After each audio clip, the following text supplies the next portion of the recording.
Welcome to this published author's interview. My name is Kenneth Muyingo, and with me I have a special guest that I'm going to be interviewing. First, I just want to mention, if you watch this interview and you would like to write a book yourself to become an author, there's a link for you to join the group, become an author, and write your first book to connect with like-minded people who are doing the same.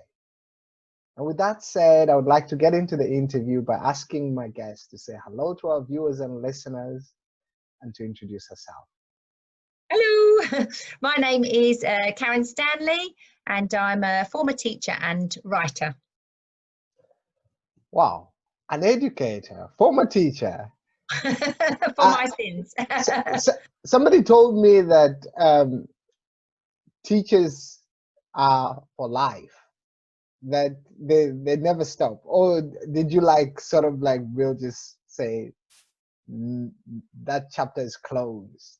Well, do you know, I don't think it ever closes completely. I think I've reached a point where I want to move on and do other things, but there will always be a teacher lurking in there somewhere. Any naughty children in supermarkets, beware, I will put them on the naughty step. And maybe the teacher is showing up in different ways. Yeah, I think so. Wow. Maybe. Yeah, that's maybe. Amazing. Thank you so much for making time for this interview, Karen. You're welcome. And so tell us about your writing, your most recent book that you published. My books, I write two genres really. I write women's fiction, which is very satirical and a little bit cheeky and sort of takes the mickey out of life in general. I'm quite an observational person, so I find humour in a lot of situations, which in the current times has been quite a good thing, I would say. So my most recent book, I can show you my proof copy. This is Darts. And this is about a ladies' darts team who congregate on a weekly basis, and it's all about most of my books are about life and friendship and ups and downs and kind of stuff that you may or may not be able to make up, and things that you can identify with, I hope. Oh, amazing. And so the first genre that you specialize in is women's fiction, and then they call it chick lit. I think they call it chick lit. It's like the booker version of a rom-com. Okay. And then the other one is children's. I write a lot of children's stories. I write a lot of children's poetry, and I also I have a passion for, see the teacher in me again, I have a passion for environmental education, so I like to write stories with a moral or an environmental message, or you know, kind of adventure stories, but with some sort of moral at the end. That's my passion. Wow, amazing. That's really great. It's so tell us about one of your books in the children's section. I tell you, I've got one here. Oh no, I'm going to tell you about this one because this is my favourite to write. This is called My Great Granny Moo, and this is Great Granny Moo. Great Granny Moo. Yeah, my husband's nan, who's no longer with us, she lived to a ripe old age, but her name was Muriel, and everyone called her Moo for short. So that's why it's named after her, My Great Granny Moo. And it's about a little girl and her gran, and she loves her gran, and she goes to visit her every Friday. And one day her gran goes missing, and her parents say, "It's okay, Gran's just gone to Auntie Dottie's. She always goes to Auntie Dottie's, you know, once every few months." And it basically transpired that Dottie stands for the Department of Tricky International Investigations. And it's not really an old lady, she's secretly an international spy. What? So she goes around the world solving loads of mysteries and stuff. And Molly, her granddaughter, goes on a bit of a find her. And her granny had always told her these tall tales and stories, and everyone said, "Oh, you know what your gran's like, she just makes a load of stuff up." And as the book unfolds, Molly realises that most of her gran's tales were actually true, so that's how she rescues her gran. Amazing. And what inspired you to write this book specifically, Great Gran? I've always loved to read. Probably before I could talk, I've always loved books, and I've always read a lot. And I don't know probably how well this will translate, but there's an author. She's, oh my goodness me, she's quite an old-fashioned author called Enid Blyton. Have you heard of Enid Blyton? Oh, She was very English, I think, and she yeah, wrote a lot of what we call sort of dolly hockey stick kind of stuff, you know. But she used to write a lot of adventure stories, and I remember reading.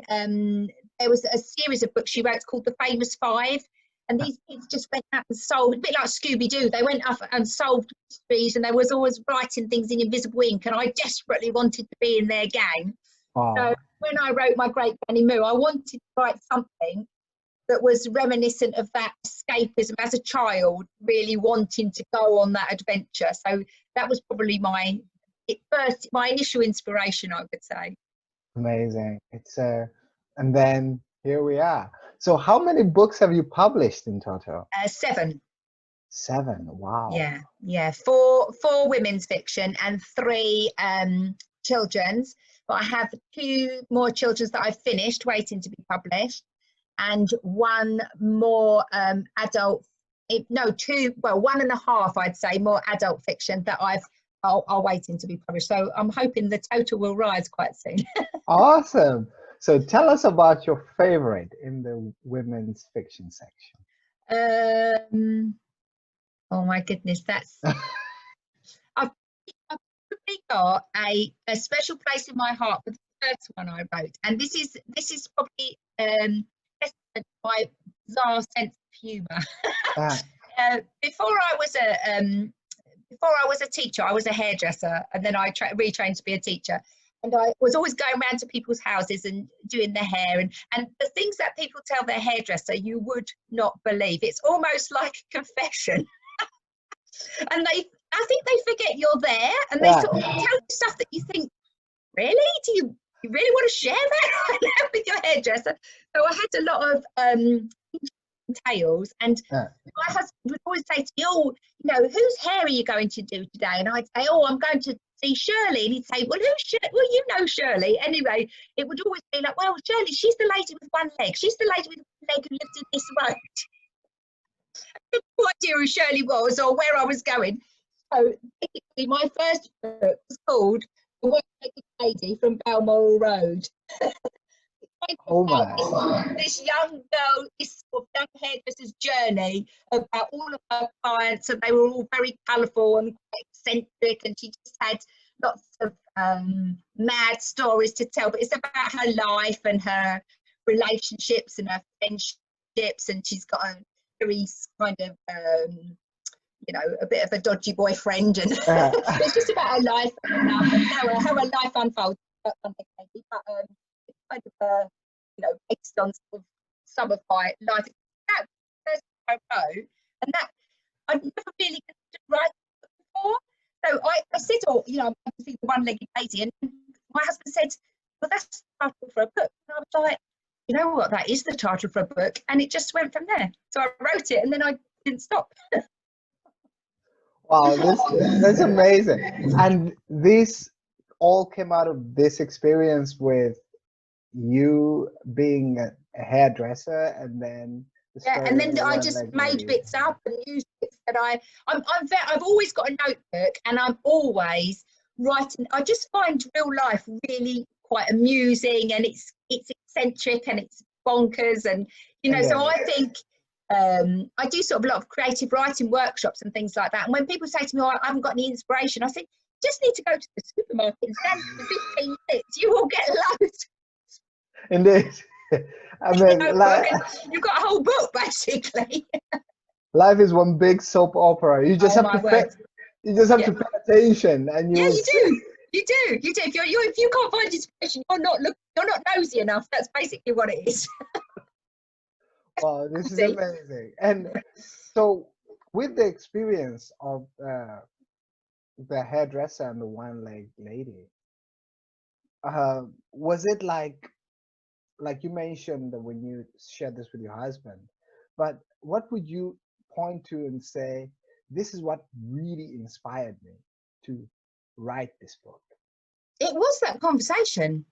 It was a simple, and that is so weird, isn't it? It was just, I think probably I've always had a passion for literacy. And as a teacher, I always loved teaching the kids literacy, and I loved reading stories, and I loved the whole creative process behind. And a lot of when I've done writing workshops and that, it's all about the creativity behind it, because I'm quite passionate about, you know, like children say, well, my handwriting's not very good, or I haven't got my pen license, or I can't really do that, you know. And I say to me, it doesn't matter if you've got ideas, you've got a story. It doesn't matter how good your handwriting. I don't care about your handwriting. I don't care about your adjectives and your fronted adverbials. Have you got an idea? And they, oh yeah, I've got an idea. Well, then you've got a story, because everybody has got a story to tell of some kind.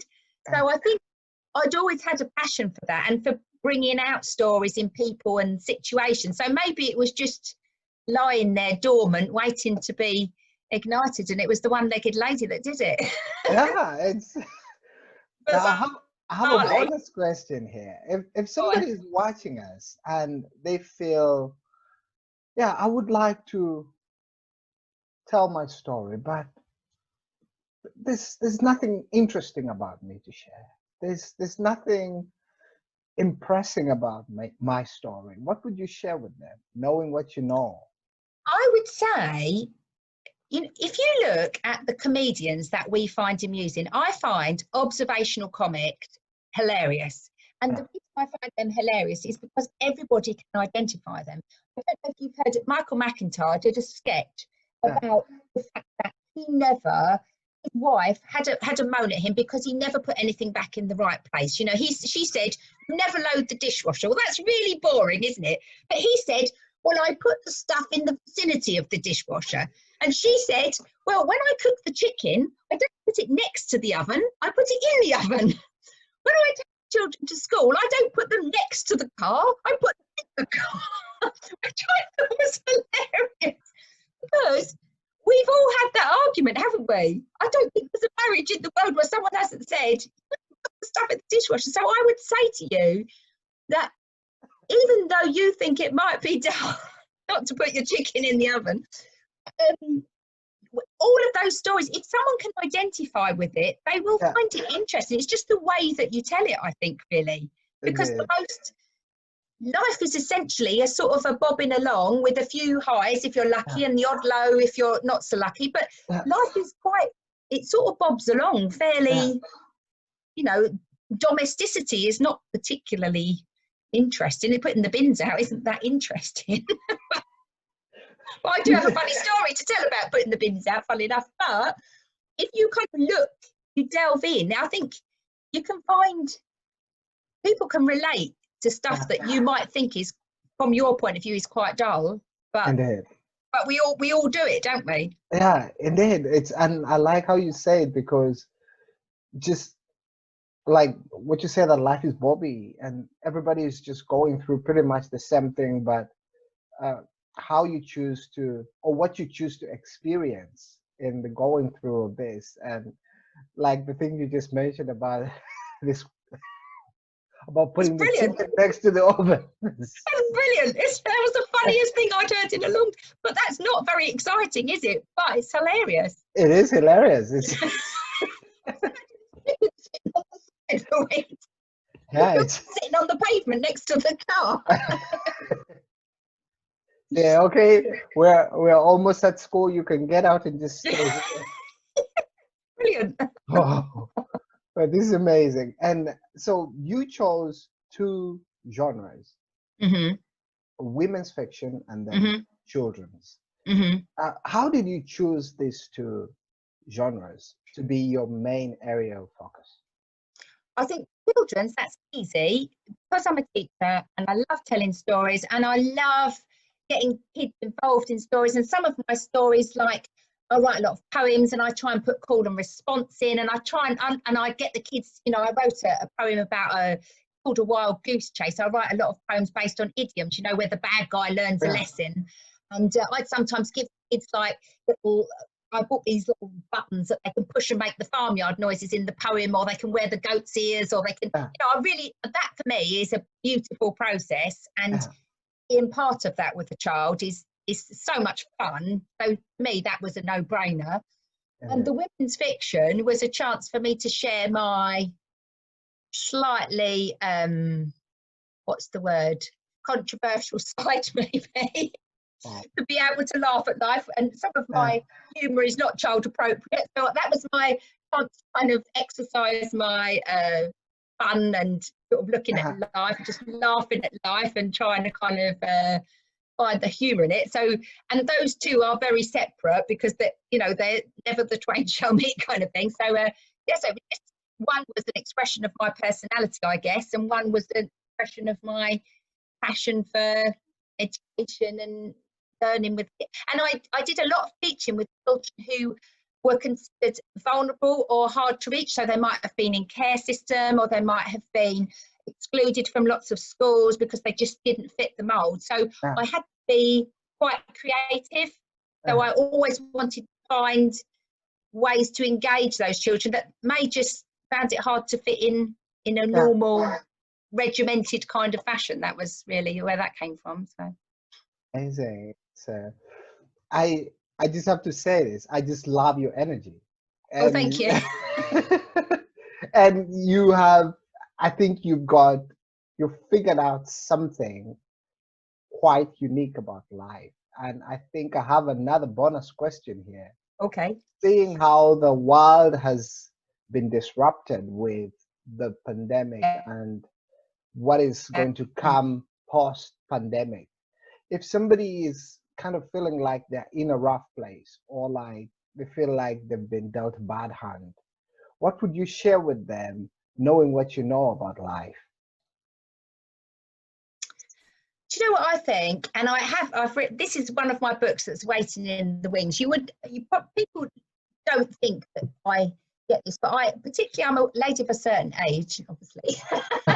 And when us ladies of a certain age, you kind of lots of women I've spoken to, you get more anxiety as you get a bit older. And I have quite a severe phobia. I have something called a metaphobia, which means I'm terrified of sickness in any way, shape, form, or which is quite bizarre.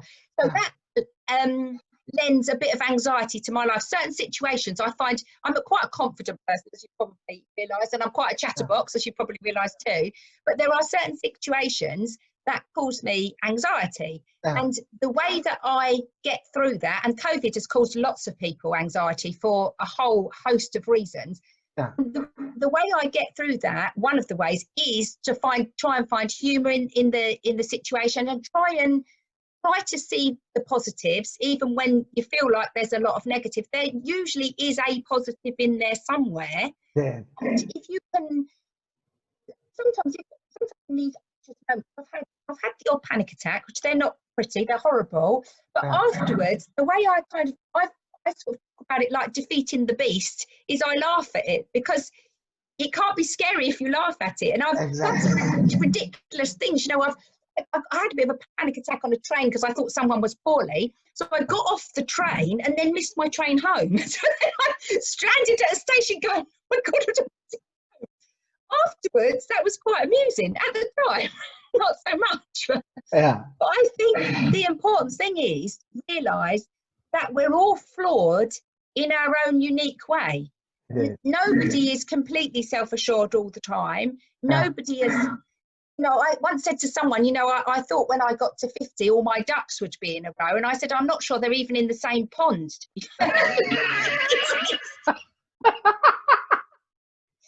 So that little plan hasn't panned out. So I just think a lot of us, we're like the swan on the top, aren't we, and doing that underneath, kind of paddling away. And I just think we need to realise, be kind to ourselves and realise that we're all human, and we all are essentially a bundle of mixed up emotions, some good and some not so good. So I think you just have to try and, when times are tough, be kind to yourself and allow yourself time to sort of deal with it. And when it's over, just laugh at it and move on. That's my grand plan. Wow, amazing. Thank you so much. This is great advice. And so 7 books, Karen, that's quite an achievement. Do you consider yourself? Yes, it is. Do you consider yourself as a naturally talented writer, or would you say that writing is a skill that you've developed over time? I had this conversation with my husband when I was thinking about this, and I definitely think I've got some kind of aptitude for writing, because I can, like, I was asked to support a charity the other day for it's for fetal alcohol syndrome, and I've, you know, having taught, and that was quite a tragedy to my heart. And the lady said to me, could you write me a poem and we'll do a little video? And I thought, yeah, I could do that. And I was busy doing something else, and it started to come in my head. And when it comes in my head, I literally have to grab it by the horns, because if I move away and do something else, it sort of goes. Exactly. I thought, no, I'm going to stop everything I'm doing. I'd written the poem in 15 minutes. Wow.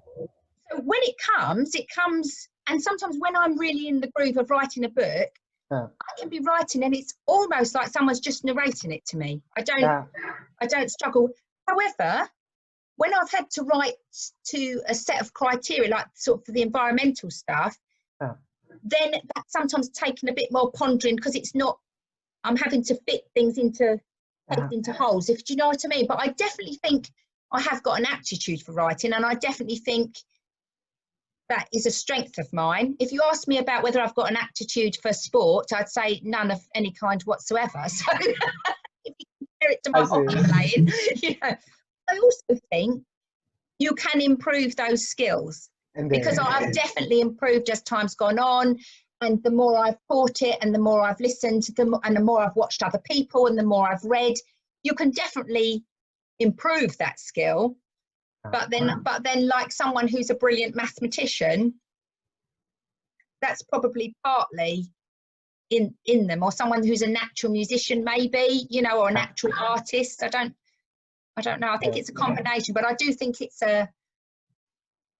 partly in you, bursting to get out. Oh, and the journey that you've been on, first you said you were a hairdresser and then you became a teacher. Yeah. And the conversation you had with your husband, what would you tell me is the one thing that has happened to you personally that has had the greatest impact on you writing books? Probably my love of reading, I would say. And I don't think you can be a writer if you're not a reader. It's like saying, you know, I don't know, I can't think of an analogy.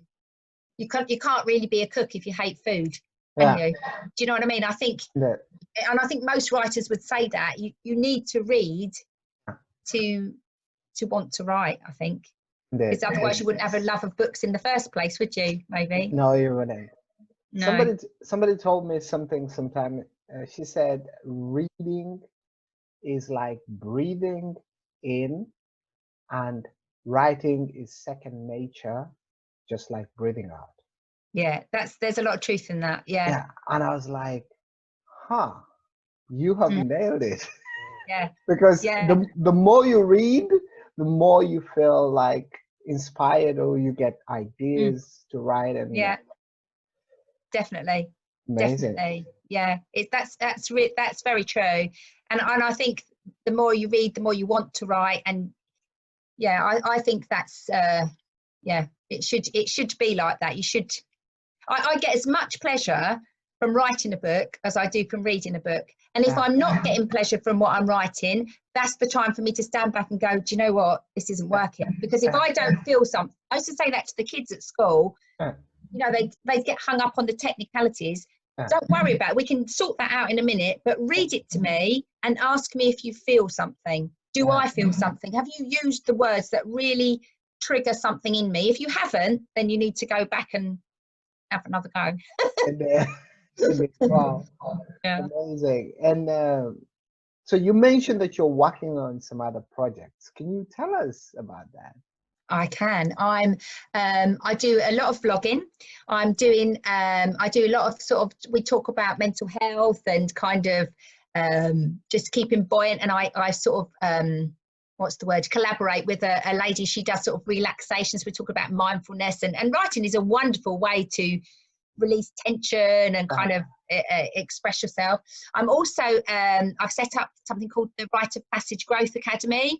and people can join, and there'll be lots of like sort of mini courses, but that, you know, you can go on these courses and people promise you you're going to write a bestseller in 2.5 weeks and it's all going to be wonderful. And, you know, mine is more about what inspires you to write, what makes you want to write. Let's learn how to write about characters. Let's learn how to write about, I don't know, something technical. Let's learn how to write a letter. So I truly believe that the more you practice different genres of writing and the more you have a go, the better your writing. The better you get. Yeah. So I'm setting that up. That starts on the 1st of October. And I also write content for people, and I am proofreading a couple of books at the moment. So it's all lots of writing, but in different ways, and trying to finish my book at the same time. Wow, this is wonderful. It's beautiful because it all has a concept of education with it, and right, you have figured out something. Check me out. Who knows? It is more luck than judgment, I feel. No, it is quite beautiful indeed. Thank you so much. And about the new books that you're working on, when should we expect book number 8? Book number 8 is waiting in the wings. So I'm hoping within a month. That's the one about called Worried Sick, and that is sort of about anxiety and my struggles with it. That's kind of slightly autobiographical from a anxiety point of view, and hopefully I just say to people, look, you know, you may think you're going a bit bonkers, but I'm going bonkers along there with you. It's fine. We're in it together, sort of thing.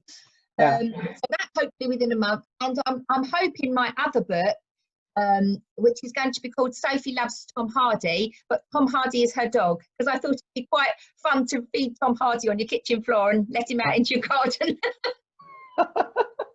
I'm sure a lot of women might identify with that. So I'm hoping Christmas time for that one.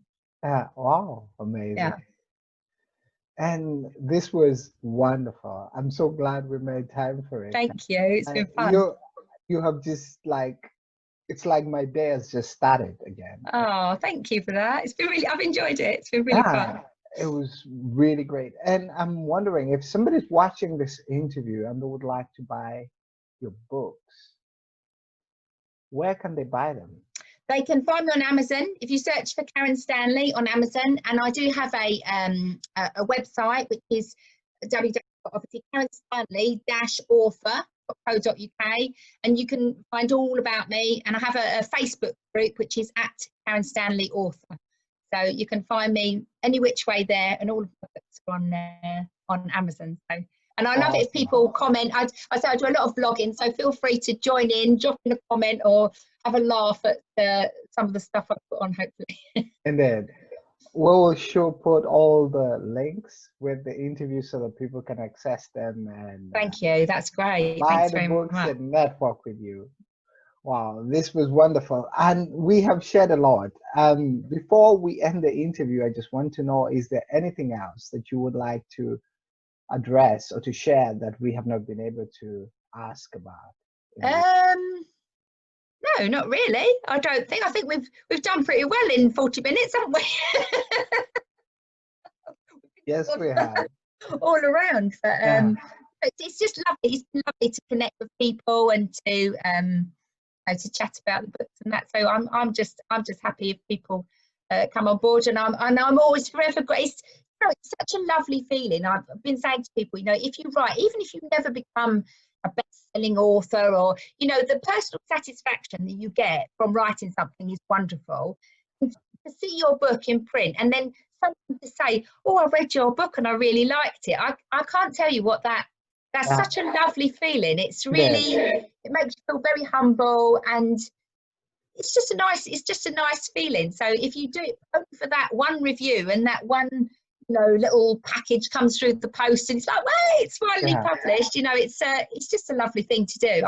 I'm glad I did it. I'm very glad I did it. Amazing. Wow, thank you so much, Karen. This was amazing, and I will sure be keeping in touch with you. Wonderful. I'd look forward to speaking to you again. Amazing.